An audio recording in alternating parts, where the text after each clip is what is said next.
আহা, হায় হায়, 1 মিনিট ভাইবেন। কোনো এক বেনামাজি কেউ যদি এখানে থাকো ভাই, 1 মিনিট ভাইবে, আজকেই ভাইবে, ঘুমাইবার আগেই ভাইবে। নবীজি জিজ্ঞেস করবে, উম্মত, আমি 23 বছর উম্মত। হাসরের ময়দানে নবী বলবে, আমলনামা দেখাইয়া বলবে, প্রত্যেককে সুপারিশের জন্য নবীজির কাছে চাইতে হলে আমলনামা জমা দিতে হবে। ওমা, সুপারিশের কোনো কাগজপত্র নাই, কথা কোনা, কোনো নিয়ম কানুন নাই নাকি? হ্যাঁ, কোনো ফাইল জমা দিতে হবে না তো?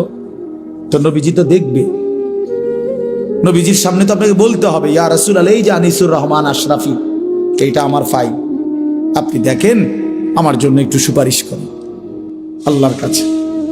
আল্লাহর নবী দেখবে 30 বছর সুদের ব্যবসা, 60 বছর বয়স, 60 বছর পর্যন্ত বিড়ি সিগারেট খাইয়া গেছে। 30 বছর, 60 বছর বয়স, কোনদিন গালি ছাড়া কথা বলে নাই। ছেলেটা বেনামাজি, মেয়েটা বেপর্দা, স্ত্রী বেপর্দা। মৃত্যু পর্যন্ত আমার উম্মতের ঘরে প্রতিদিন রঙিন টেলিভিশনে নাচ গান নর্তকীর ছবি চলছে। তার ছেলে মেয়ে নাতি নাতনি বসে নাচ গান নাটক সিনেমা দেখে গেছে। কোনদিন গালি ছাড়া কথা বলে না। হালাল রোজগার বলতে কিছু নাই। ফজরের নামাজ 1000 পৃষ্ঠা উল্টাইও, ফজরের নামাজ বলতে কিছু নাই। আল্লাহর কসম, আমরা উর্দু কিতাবে পড়ছি, নবীজি চোখের পানি ফেলে দিবে, নবী কাঁদবে, আল্লাহর নবী কাঁদবে, বলবে, উম্মত, আমি সেই নবী যে 23 বছর তোদের জন্য কেঁদেছিলাম। আমি সেই নবী যে পেটে ক্ষুধার কষ্টে 2টা পাথর বাঁধছিলাম। আমি সেই নবী তায়েফের রক্তে যে সমস্ত শরীর রক্তাক্ত করেছিলাম। উহুদের দান শহীদ করা রক্ত নিয়ে ময়দানে পড়েছিলাম বেহুশ হয়ে। আমার এত রক্ত, আমার এত চোখের পানি, আমার এত ক্ষুধার কষ্টের বিনিময়ে উম্মত এই আমলনামা, তুমি আমারে এত বড় বেইজ্জতি কেমনে করলে? আমি কেমনে আমার আল্লাহর সামনে এটা দেখাবো যে আয় মাওলা, এটা শ্রেষ্ঠ নবীর, শ্রেষ্ঠ উম্মতের আমলনামা?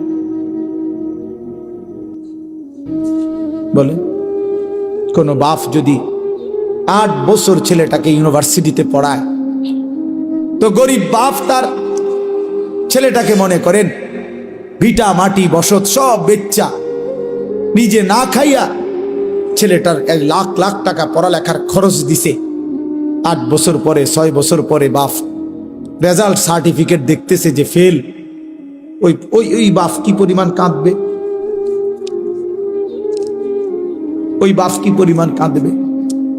ওই বাপ বলবে না যে, বাপ, আমি তোরে মানুষ করার জন্য, তোর পড়ালেখার খরচ দেওয়ার জন্য ভিটাটা বেচা ফেলছি, মাটিটা বিক্রি করে ফেলছি, আমি জীবনে কোনো সুখের নাগাল পাই নাই। এই বছরও ভাই, এই গত হজ্জেও এক জিদ্দা থাকে এক প্রবাসী ভাই। আমি তো হজ উমরার সফরে গেলে প্রবাসীদের রুমে রুমে যাই। আমি আজ 32 বছর সৌদি আরব জিদ্দায় পড়ে আছি। কেউ 18 বছর, কেউ 16 বছর। জীবনের এই সুখের সময়টা যারা কাটাইছে বিদেশের জমিনে, যৌবনের পুরাটা টাইম শেষ করে দিছে বাপ। বিনিময়ে সেই বাপ যখন দেখে তার ছেলেটা ফেল, তখন সে বলবে, বাপ, তুই আমার এটা কি দেখাইলি? তুই আমার এতগুলো টাকা, তুই আমার এত বড় বেইজ্জতি কেমনি করলি বাপ? এটা বলবে না? তো নবী সাল্লাল্লাহু আলাইহি সাল্লামও বলবে, খোদার কসম নবীজিও বলবে, আল্লাহর কসম নবীও বলবে যে, উম্মত, তুমি আমার এত বড় বেইজ্জতি কেমনে করলে? আমার এতগুলো চোখের পানির এভাবে কেমনে ফিরায় দেব? এই জন্য একজনই, আমি আবারও বলছি, আমি সংখ্যায় বিশ্বাসী না। কয়জন শুনছে? খোদার কসম আমার এটা কোনো ফিকির না। আমি এক ফিকিরের বিশ্বাসী, যে একজনই বুঝেন, একজন প্রিয় নবী সাল্লাল্লাহু আলাইহি সাল্লাম এবং সাহাবায়ে কেরামের কলিজার মধ্যে এই ফিকির ছিল মৃত্যু পর্যন্ত, যে আল্লাহ পাকের এক এক বান্দা কিভাবে জাহান্নাম থেকে বাঁচবে। এটাই ফিকির। এটাই আমাদের জিন্দেগি। বাবারা, আপনাদের কাছে অনুরোধ, নিজের ছেলে মেয়ের দ্বীনের প্রতি নজর দিয়ে যুদ্ধ করেন, কষ্ট করেন। ছেলেটা নামাজ কেন পড়বে না? মেয়েটা পর্দা কেন করবে না? স্ত্রী কেন পর্দা করবে না? আপনি এটার উপরে হাজারবার চেষ্টা করেন। আলেমে দ্বীনকে পরামর্শ নেন, কোরআন সুন্নাহর দিক নির্দেশনা কি আছে এটা আপনি জেনে নেন। আপনি ওই পদ্ধতি প্রয়োগ করেন। স্ত্রী যদি নামাজ না পড়ে, আল্লাহর বিধান কি? স্ত্রী যদি পর্দা না করে, আল্লাহর বিধান কি? ছেলে মেয়ে যদি সেজদা না করে, হারামের মধ্যে লিপ্ত থাকে, আল্লাহর বিধান কি? এটা জেনে আমল করার চেষ্টা করেন। এমন নয়তো আপনিও আটকাবেন, সন্তানাদিও আটকাবেন। আখিরাতের ময়দানে কমপক্ষে প্রত্যেক মানুষকে নিজের এবং নিজ পরিবারের সদস্যদের ব্যাপারে আল্লাহ পাক জিজ্ঞাসা করবেন। এটুকুর জবাব সবাই দিতে হবে। কমপক্ষে এর মাফ কারণে আমি আর আমার বিবি বাচ্চা একই হিসাব আমারই দিতে হবে। তোমার বিবি বেনামাজি হলো কেন? বেপর্দা হলো কেন? তোমার ছেলে মেয়ে নামাজ পড়লো না কেন? আপনি কদ্দুর বলছেন, কি বলছেন, কদ্দুর চেষ্টা করছেন? আল্লাহর কাছে তো হিসাব আছে, ঠিক না? কথা বলে না কেন? আল্লাহর হিসাবে যদি হয় যে না, আমার বান্দা তার শেষ নিঃশ্বাস পর্যন্ত চেষ্টা করছে, তো ঠিক আছে, আল্লাহ মাফ করে দিবে। আর যদি আল্লাহ তো জানে আপনি কদ্দুর চেষ্টা করছেন না করছেন, আপনি নামাজের ফিকির করছেন যেদ্দুর, বিদেশের ফিকির করছেন তাতে 100 গুণ বেশি। আরে তো বাদ দাও, লাগতো না, পড়লে ফরুক, না পড়লে নাই, চাই বিদেশ ফাটাই দাও। বিদেশের 12 লাখ টাকা ব্যবস্থা করতে দুয়ারে দুয়ারে ঘুরছেন আপনি। 3 লাখ টাকা সুদে লইছেন, 3 লাখ টাকা কিস্তিতে লইছেন, 6 লাখ টাকা জমি বেচা লইছেন, 12 লাখ টাকা মিলাইয়া বিদেশ ফাটাইছেন আব্বা। এরপর হুজুরের থেকে আইয়া কইছেন, হুজুর খাস করে দোয়া করিয়েন তার লাগিয়া। আল্লাহ আল্লাহ করিয়া বহুত কষ্ট করিয়া টাকা মিলাইছে, খাস করে দোয়া করতো। কি দোয়া? হুজুরে কি দোয়া করতো যে আল্লাহ নিজের সুদে টাকা দিল, সেটি বরকত দেন নাকি? তো কি দোয়া করতো? হুজুরে কি দোয়া করতো যে আল্লাহ ওনার কিস্তিতে বরকত দেন। এই দোয়া করলে তো হুজুরের ঈমান থাকবে। জানেন এটা? হারামের উপরে দোয়া করলে কি থাকে না? ঈমান থাকে। এরকম দোয়া যদি কোনো হুজুর জেনে বুঝে করে তো হুজুরের ঈমান থাকবে, তো মুসিবত না? আপনি কি খামখেয়ালি মনে করছেন? হারামের উপরে দোয়া করা যায় না, হারামের উপরে আল্লাহর কাছে কি করা যায় না, এটা নিষেধ, হারাম এটা। এই জন্য বিদেশ পাঠাইতে আমি নিষেধ করি না। যার রিজিক বিদেশ, সে বিদেশেই যাবে। যার রিজিক এখানে, সেখানেই থাকবে। প্রতি লোকমা যার খাবার যেখানে, সে সেখানে পৌঁছবেই। কিন্তু আমার সিদ্ধান্ত থাকতে হবে, আমি হারাম করব না, আমি হারাম নেব না, আমি আল্লাহর নাফরমানি মানব না। আমি যুদ্ধ আমার সন্তানের সাথে আমি বলে দেন, বাপ তুই আল্লাহকে সেজদা করো না, বিবি তুমি নামাজ পড়ো না, পর্দা করো না। তুমি মনে রাখো, যদি আমি দুনিয়াতে ভয়ে আতঙ্কে যদি তোমার লগে নাও পারি, তো মনে রাখো আমার মনের কষ্ট থেকে যাবে। আমি তোমার লগে পারলাম না, ঠিক আছে, কিন্তু তুমি আমার এটা মনে রাখো, আমি তোমার প্রতি অসন্তুষ্ট। ছেলেরে বইল বাপ যে বাপ তোর উপরে আমি অসন্তুষ্ট, তো যে সন্তানের উপরে তার মা বাবা অসন্তুষ্ট ও জাহান্নামী। যে স্ত্রীর উপরে তার স্বামী অসন্তুষ্ট, ওই মহিলা জাহান্নামী। তো তুমি তারে বলো, তো নামাজ পড়বি না বেটি, পর্দা করবি না বিবি, তুই আমার হুমকি দাও, ঠিক আছে, তুই আমার জেল খাটাইবা, তুই আমার নারী নির্যাতন মামলা দিবা, ঠিক আছে যাও, কিছুই করতে পারলাম না তোমারে, তো এর মনে রাখো আমার কলিজারা তো আটকে থাকতে না। কথা বলেন না কেন? কলিজারে কি জেল দিতে পারি? তো কলিজা দিয়া বলে গেলাম আমি তোমার প্রতি অসন্তুষ্ট। এর দূরে সারবে, তো ওই মহিলা কেমনে জান্নাতে যাবে? স্বামীরে অসন্তুষ্ট রাখা। ওই সন্তান কেমনে জান্নাতে যাইব? বাপ মারে অসন্তুষ্ট রাখা। বলেন চাচা। আল্লাহ আমাদেরকে হেফাজত করে। রাসূলুল্লাহ সাল্লাল্লাহু আলাইহি সাল্লাম বলেন, উম্মত তোমার স্যান্ডেলের যদি ফিতাটাও ছিঁড়ে যায়, শিরাকা না আলাইক, তোমার স্যান্ডেলের যে ফিতা এটাও যদি ছিঁড়ে যায়, নবীজি বলছেন কাউরে বইল না, সবার আগে আল্লাহকে বলো। সবার আগে কাকে ডাকো? এটা মুসিবত, ছোট্ট মুসিবত। স্যান্ডেলের ফিতা ছিঁড়ে যাওয়া এখানে মুসিবত না, শুধু ওই মক্কা মদিনা, বিশেষ করে মক্কা শরীফ যদি কোন আনতে ছিঁড়ে যায়, আমার জীবনে একবার ছিঁড়ছে। কষ্ট কারে কয়? শুধু এক জোড়া জুতা কেনার জন্য হারাম শরীফের সীমানাটার থেকে দোকানটা পর্যন্ত গেছি, আমার পাওটা মনে হয় যেন পারতালটা জ্বলে গেছে। এক জোড়া জুতার জন্য দৌড় দিছি, দৌড়াইয়া গেছি, কোনো আইটটা না, এত গরম এটা নিচে। কথা বুঝছেন না? তখন বুঝা গেছে স্যান্ডেলের ফিতা ছিঁড়ে দেওয়াটা কি পরিমাণ মুশকিল। মানে ফিতাইটা ছিঁড়ে গেছে, এখন হাঁটতে পারতেছি না। এখন আন্দাজে আরেকজনের জুতা কিনে গেতে আর মেরে কি যে জুতা চুরি করে নিলাম, এর কোনো সুযোগ আছে? তো খালি পায়ে দৌড়ে গেছি ওই দোকান বাহিরে, মানে সীমানা পার হইয়া তো দোকানে যাইতে হবে, কোনো একটা দোকান থেকে না এক জোড়া জুতা কিনা, এক জোড়া স্যান্ডেল কিন। তখন দেখছি মানে পাউটা যেন পুইরা গেছে শুধু।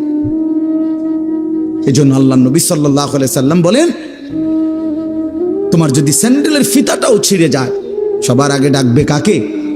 আল্লাহকে ডাকবে, আল্লাহকে।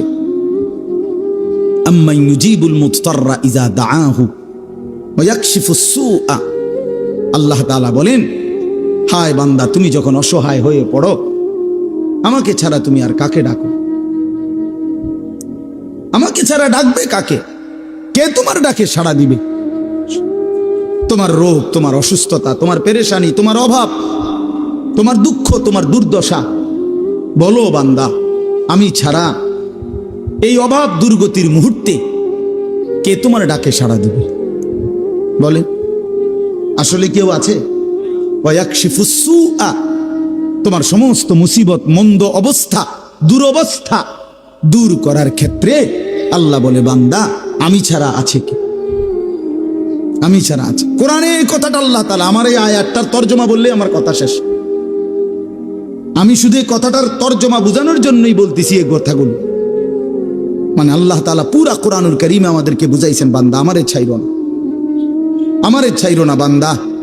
আমারে বাদ দিয়ে যদি অন্য কোনো দিকে কেউ একটু ভরসা করে, নজর দেয়, আমার হুকুম আমারে বাদ দিছে, আমার কথা মনে নাই, খোদার কসম আল্লাহ বলে, বান্দা আমার বেশি কষ্ট লাগে। আমি যে সব প্রয়োজন পূরণ করি, করতেছি, বান্দা তুমি কেন অন্যের কাছে যাচ্ছ? কেন যাচ্ছ? কালকে জুমার নামাজের পরে, ভাই নজরুল শুনো, কালকে জুমার নামাজের পরে আমার ঢাকার মসজিদে দুই ছেলে আসছে, ওরা লেপ তোষক বেচে, বুঝছো নি, লেপ তোষকের দোকানদার। এ আমার বয়ান শুনছে, ফজরের নামাজের ব্যাপারে আমার একটা বয়ান আছে, সন্দ্বীপের একটা ঘটনা, যে সন্দ্বীপ চট্টগ্রাম, ওখানে 4টা ছেলে কলেজের, ওরা একবার সিদ্ধান্ত নিছিল 2023 সালে যে তারা তাদের বন্ধুদেরকে ফজরের নামাজের জন্য উঠাবে, ফজর ক্যাম্পেইন। পরে 1 বছর মেহনত করে তারা প্রায় 4000-এর মতো পুরা উপজেলার এই কিশোর যুবক, যারা তখন নিয়মিত ফজরের নামাজ পড়ে, ফজর ক্যাম্পেইন করে তারা। তো এই ছেলে বলতেছে, হুজুর আমি আপনার এই ওয়াজটা শুই না, আমার এলাকায় আমি উদ্যোগ নিছি, আজকে মাসখানিক এ লেফ তুসুক বেশি না ফোলা, আমি উদ্যোগ নিয়ে আমরা 2 বন্ধু 2-3 জনে মিলে এখন আলহামদুলিল্লাহ এই 1-1.5 মাসের ভিতরে 160 জন লিস্টি করা দেখাইছে, লিস্টি আমরা প্রত্যেক দিনে 160 জন ফজরের নামাজ জামাতে পড়ে, আমরা চেষ্টা করতেছি প্রতিদিন। তো তারা, আমার গাড়ি তো আছে কাগজটা, তারা এমন সুন্দর করে বিভিন্ন বাণী লিখে লিখে ছেলেদের কাছে দাওয়াত দেয়। তো দিয়া নিচে লেখছে তাগো একটা, এই কাফেলাটার নাম কি? কাফেলার নাম হইল বেনামাজিকে খুঁজে বেড়াই, নামাজিকে বন্ধু বানাই। এরকম শুনছে জীবনে আর কথা, এমন সুন্দর কথা? এই ফুলার মাথার থেকে যে এমন সুন্দর বুদ্ধি আইবা, আপনি বুঝছেন কোনো, ভাবছেন কোনো দিন? কি সুন্দর কথা না? আমিও তো জীবনে এমন সুন্দর কথা ভাবি নাই। বেনামাজিকে বন্ধু আরে খুঁজে বেড়াই, মানে তারা তালাশ করি আর কি, যে করে করে তারা ডাকি আমরা, আর নামাজিকে বন্ধু বানাই। ফিকির ফিকির চেষ্টা করলে সম্ভব। একটু একটু কাজ যদি সবাই করে যার যার জায়গা থেকে, জায়গা পৃথিবীর, আমার কাছে কিতাব আছে, আমার গাড়িতেও আছে, পৃথিবীর 4 ভাগের 1 ভাগ হলো মুসলমান। সারা পৃথিবীর জনগোষ্ঠীর 4 ভাগের কি 1 ভাগ হলো কি মুসলমান, 1/4, 4 ভাগের 1 ভাগ। তাইলে যদি একজন মুসলমান, কথার কথা একটা হিসাব ওইখানে লিখছে আরবি কিতাব, যদি একজন মুসলমান সারা জীবনে সে যদি মাত্র 4 জন মানুষের দায়িত্ব নেয়, যে আমি 4 জন মানুষকে কালেমার দাওয়াত দেব, চেষ্টা করব তার পিছনে টার্গেট করে, তাহলে পৃথিবীর সমস্ত জনগোষ্ঠীর কাছে কালেমার দাওয়াত পৌঁছে যাবে, কালেমার দাওয়াত পৌঁছে যাবে। তাহলে তোমরা ছেলেরা বলো ভাই, মুসলমানের ঘরে জন্ম নিয়ে তোমাদের রাত্র দিন কিভাবে কাটে বলো, একটা ছেলে বলো, এই কি জীবন? নারী, ছবি, মোবাইল আর মন মতো চলা। কে তোমার বাবা, কে তোমার মা, কে তোমার আল্লাহ, কে তোমার নবী, কে তোমার রসুল, কে তোমার কিতাব, কিচ্ছু চেনো না। মুসলমানের সন্তান 4টা সূরা শুদ্ধ পড়তে পারে না। মুসলমানের সন্তান ওযু নামাজের ফরজটুকু আদায় করতে জানে না। শুক্রবারে আসে আর কি, আমরা বুঝি না, মসজিদে ঢোকে বাইর হয়, তামসা আর কি এর নামাজ, পারলে না পড়তো নামাজ, পারলে না পড়তো। মানুষে খারাপ করবো, মন্দ সন্দ বলবে যে তে এমন অজাত, ওদের শুক্রবারও আইয়ে না মসজিদ, এই শরমে আসে যায় আর দেখছে তো মানুষ দেখছে। ধন্যবাদ। নাই তো ইমাম সাহেব সালামটা ফিরাইয়া সারে না 2 রাকাত ফরজের জুমার দিন, ওমা তারে এমন শয়তানে কামড়া, একটা কামড়ের লগে হেতে বাইরে যায়, একটা কামড়, মানে তার গুড়া কিরমি তার ফেডে এভাবে কামড় দিছে, সাথে সাথে দৌড় দিয়ে বাইরে গেছে,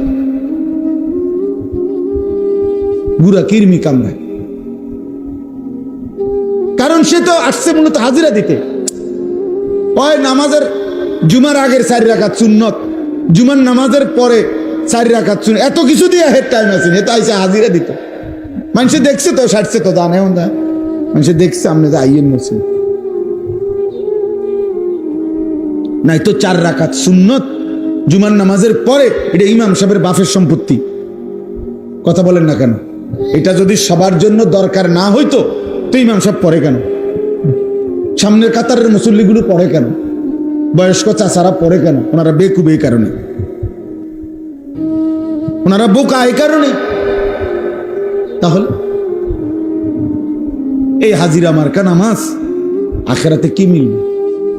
আমার শায়েখ আল্লামা মুফতি মুশতাকুন নবী সাহেব বলে যে হে মুসলমান, যেই নামাজ তোমার মসজিদের থেকে 100 হাত সামনে চা দোকানের আড্ডা, টেলিভিশনের আড্ডা থেকে ফিরাইতে পারলো না, সেই নামাজ তোমারে জাহান্নাম থেকে কেমনে ফিরাবে?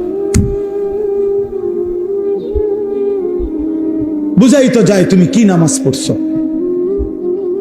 বুঝাই তো যায়, বুঝাই তো যায়। নামাজের মধ্যে যদি ওই যে আপনি লাল কালি দিয়ে যদি ভুল দাগ দেন, তো এরপরে আর সাদা লেখা পাইতেন না, পুরাটাই কি হয়ে যাবে? লাল হয়ে যাবে। আমার এক হুজুর বলছিল, আমি ছাত্রের খাতা কাটছি পরীক্ষার, সিদ্ধান্ত নিয়েছিলাম যে লাল কালি দিয়ে দিয়ে ভুল দাগ দিছি, এক একটা ভুলে 2 নাম্বার করে কাটা। হুজুরে বলছিল আর কি, এরকম ভাবে আমি খাতা কাটছি, কয়েকটা ছেলের খাতা কাইটা শেষে লাল কালি দিয়ে দিয়ে ভুলটি তো সব দাগ দিছি, পরে যখন গুনছি এবং হিসাব হইল কি যে প্রতি ভুলে কত নাম্বার কাটা, পরে গুন্না দেখছি আমি তার থেকে আরো 24 নাম্বার পাই ছাত্রের থেকে। তার মানে 62টা ভুল, তো 50 দুগুণে 100 তো গেছেই গা, আরো 12টা ভুলের কারণে আরো 24 নাম্বার হুজুরে ফায় হেতে, এতো অন্য বিষয়ের থেকে হাওলাত নিতে হবে। মানে ভুলের পরিমাণটা বুঝাইছে আর কি, যে মূল 100 গিয়ে আরো কি 24 আরো রয়েছে ভুল, ওইটা কোথেকে দিব, তো পুঁজি নাই আর। তা আমাদের নামাজের যদি এমন হয়, আখিরাতে কি নাকি মিলবে বলেন? কি নাকি মিলবে? কথা তো ছিল, আল্লাহ তাআলা কোরআনে বলছেন নামাজ গুনাহ থেকে ফিরায়, বলছে না? কথা বলেন না কেন? নামাজ গুনাহ থেকে ফিরায় কিনা আল্লাহ বলছে কিনা? ইন্নাস সালাতা তানহা আনিল ফাহশাই ওয়াল মুনকার। তাহলে এখন নামাজ যদি গুনাহ থেকে না ফিরায়, তাহলে বোঝা গেল আল্লাহর কথা, আল্লাহর কথা কোনটা? আপনার কথা সঠিক না আল্লাহর কথা সঠিক? তো তাইলে নিশ্চয় আমার নামাজে ত্রুটি, নিশ্চয় আমার সেজদাতে ত্রুটি।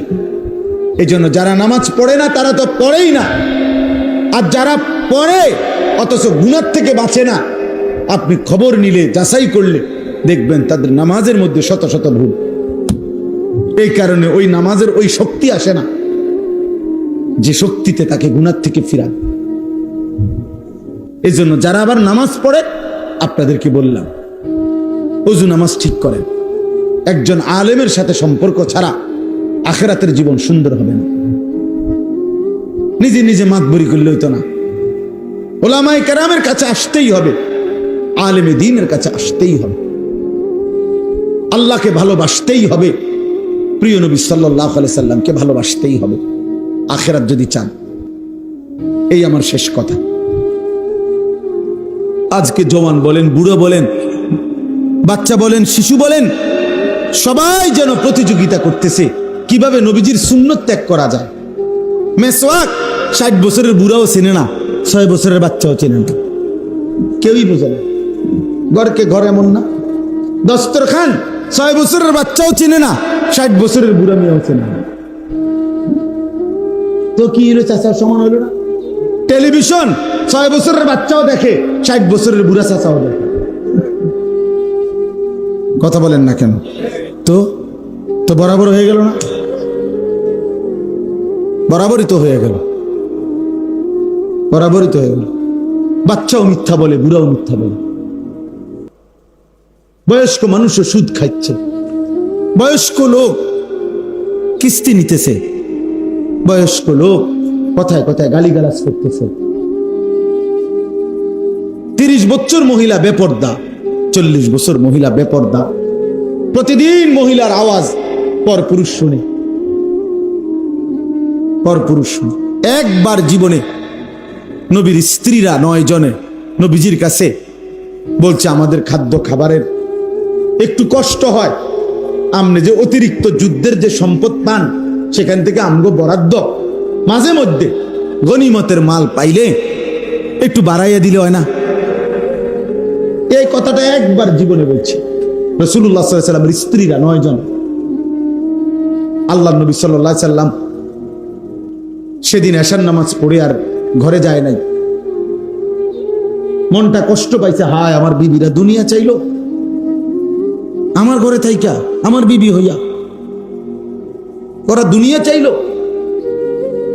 তো মন খারাপ করে যখন তিনি মসজিদে বসে আছেন, এশার নামাজের পরে ঘরে যাচ্ছে না, হুজরায়, তো আল্লাহ তাআলা বলছে, বন্ধু, ইয়া আইয়ুহান নাবিয়্যু কুল লিআজওয়াজিকা ইন কুনতুন্না তুরিদনাল হায়াতাদ দুনিয়া ওয়া যিনাতাহা ফাতাআলাইনা উমাত্তিউকুন্না ওয়া উসাররিহুকুন্না সারাহান জামিলা। আপনি যান, ঘরে যান, মন খারাপ করেন না। আপনার বিবিদেরকে গিয়ে বলেন, হে বিবিরা, যদি তোমরা দুনিয়া চাও, সম্পদ চাও, তো যা লাগবে, যা কিছু ফার্নিচার, আসবাব, গহনা, কসমেটিক্স যা লাগবে বলো, আমি সব তোমাদেরকে দিয়ে দেব, এক শর্তে, শুধু আমি রাসূলের স্ত্রী, এটা ছেড়ে দিতে হবে। বুঝেন নাই? মুহাম্মাদের স্ত্রী থাকতে পারবা না, আমার থেকে তালাক নিয়ে নিতে হবে, এরপরে যা বলো সব দেব, সব দেব। وَإِن كُنتُنَّ تُرِيدْنَ اللَّهَ وَرَسُولَهُ وَالدَّارَ الْآخِرَةَ فَإِنَّ اللَّهَ أَعَدَّ لِلْمُحْسِنَاتِ مِنكُنَّ أَجْرًا عَظِيمًا। আর যদি আল্লাহকে চাও, রাসূলকে চাও, আখিরাতকে চাও, তো এখন নিয়মিত নেক আমল করতে হবে, মুহসিনাত হইতে হবে, মানে নেককার নারী হইতে হবে। তাহলে আমি আল্লাহ ওয়াদা দিলাম সর্বশ্রেষ্ঠ বিনিময় জান্নাত দিয়ে দেব। সিদ্ধান্ত নাও, দুনিয়া চাইলে রসুল ছেড়ে দাও, আল্লাহ রসুল আখেরাত চাইলে দুনিয়া ছেড়ে। আল্লাহ নবী সাল্লাল্লাহু আলাইহি সাল্লাম আম্মা জান আয়েশা রাদিয়াল্লাহু তাআলা আনহাকে বলছে, ঘরে আয়েশা নবীর স্ত্রী আয়েশাকে, আয়েশা শোনো, তোমাদের দাবি দেওয়ার ক্ষেত্রে আল্লাহর পক্ষ থেকে এখন আয়াত নাযিল হয়েছে, আমি শুনাইতেছি। তবে ভূমিকা বলছে নবী একটা, যে আয়াতটা বলার আগে আগে শোনো, তৎক্ষণাৎ জবাব দিও না। তুমি বাকি 8 জনের লগে মিটিং করো, মশওয়ারা করো, পরামর্শ করো। প্রয়োজনে তোমরা তোমাদের বাড়িতে যাও, যাইয়া তোমাদের আব্বা মা, ওই ছেলে ওই দিক দিয়ে জায়গা আছে তো বাবা, ওই দেখো ওই দরজাটা দিয়ে ঢোকো, তুমি আও বাপ, এদের ঢুকে শোনো কতক্ষণ। তো দেখেন নবীজি ভূমিকা কয় যে তোমাকে আব্বা মার লগে দরকার হলে গিয়ে কি করো, বুঝ কইরো, পরামর্শ কইরো, তোমরা মিটিং করো। তো এরপরে উত্তর দিলে চলবে, নগদ উত্তর দিও না। আয়েশা রাদিয়াল্লাহু তাআলা আনহা বুঝছে ঘটনা ভালো না, মনে আর বুঝুন তো যা বুঝার বুঝাই লাগছে যে লক্ষণ বালা না, যে এমনি গুছাইতে আছে। তো বলতেছি ইয়া রাসূলুল্লাহ, কারে কারে জিগামু এটা পরে, আগে আয়াত বলেন, মানে আল্লাহ কি নাজিল করছে এটা না আগে কইবেন। পরামর্শ তো কার লগে করবে সেটা আমি বুঝুমু, আপনি আগে বলেন কি ঘটনা, কি আয়াতে না কইবেন আগে। তো নবীজি বলছে আল্লাহ এই আয়াত নাজিল করছে, দুনিয়া চাইলে নাও, রসুলকে ছেড়ে দাও। আখেরাত চাইলে আল্লাহকে চাইলে, রসুলকে চাইলে অপেক্ষা করো, আখেরাত মিলবে, আজরে আজিম মিলবে, জান্নাত মিলবে। আম্মা জান আয়েশা রাদিয়াল্লাহু তাআলা আনহা বলেন, আল্লাহর কসম ইয়া রাসূলুল্লাহ, কাউকে জিজ্ঞেস করতে হবে না, বাকিদের লোক পরামর্শের দরকার নাই, মা বাবার পরামর্শ দরকার নাই। যদি আপনাকে হারাইতে হয়, দুনিয়া যদি আমি 100বারও পাই, আমি এমন দুনিয়া চাই না। আপনাকে হারিয়ে, আপনার মতো স্বামীকে হারিয়ে এই দুনিয়া আমি 100বার দিলেও নেব না। প্রত্যাখ্যান করছেন যে আরে না, বলেন কি, বলছিলাম একটা আবদার, কিন্তু তার মানে আপনাকে হারাবো। আসসালামু আলাইকুম প্রিয় দিনী বন্ধুরা, আনিসুর রহমান আশরাফি হুজুরের ওয়াজ যদি আপনাদের ভালো লাগে অবশ্যই চ্যানেলটি সাবস্ক্রাইব করবেন। ধন্যবাদ।